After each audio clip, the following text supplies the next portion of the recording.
So, so this is the thing. I've got to say, I said at the beginning that I was quite, pleased with where I am in my career at the moment, and that is because you cannot imagine the impact that the TV series McMafia has had in the United Kingdom. So now the word McMafia is used across the media to mean basically dodgy, semi-criminalized, semi-corrupt money and activities. So you see it in the headlines of the newspaper, you hear people talking about McMafia style this, McMafia style that, and of course, from my point of view, the case of Skripal and his daughter Yulia Skripal came at a very convenient moment, such that some people accused me of having poisoned Skripal because it improved the sales of McMafia, which is not true. I just want to put that on the record now.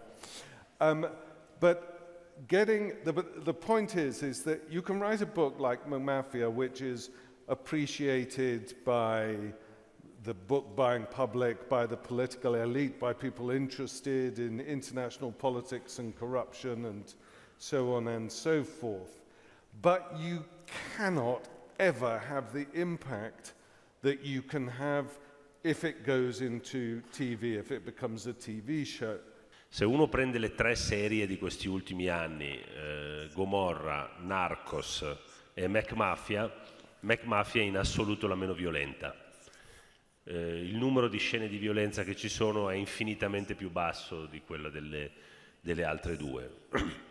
E racconta invece come è molto più finanziario, è molto più, se vuoi, psicologico, è molto più sui rapporti di forza. E poi c'è un dato fondamentale: non è ambientato in una periferia del mondo, ma nel centro di una città.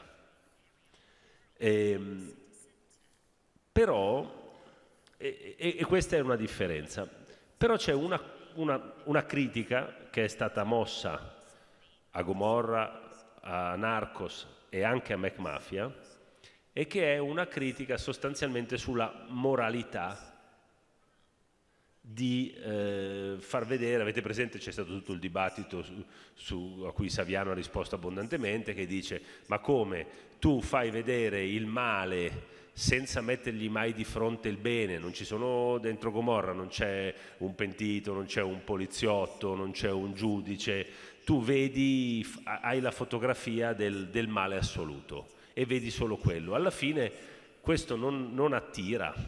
Qui è diverso, però di nuovo noi abbiamo un approccio che non giudica, che racconta e che quindi può provocare fascinazione.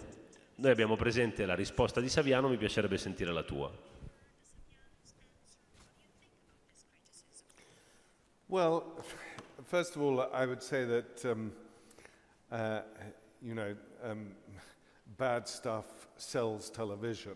That's a very simple thing. This is that, somebody living an ordinary life without any drama in it is not particularly interesting, and crime has always been fascinating. But the point is, I mean, what we've tried to do with McMafia, and I think Saviano does in much of his work, is to show that there is a huge grey area between the good and the bad, and that that there is that a sort of hard and fast morality is very difficult to identify. And this is one of the things that I've been trying to argue about McMafia 10 years later on, is that the culture of McMafia has, in some respects, strengthened. If you look, for example, just in the past 2 weeks, we have seen the opening of a criminal investigation into the former president of South Africa. We have seen the conviction of a former president of South Korea. We have seen the imprisonment of a former president of Brazil. And we have seen the ongoing investigation of the current president of the United States. And I would argue that there is evidence aplenty for presidents elsewhere in the world who were also involved in this sort of activity. And so the McMafia culture is filtering through into various areas. Now, the fact that those presidents are under investigation or have been convicted means another positive thing as well, and that is society is to a degree fighting back.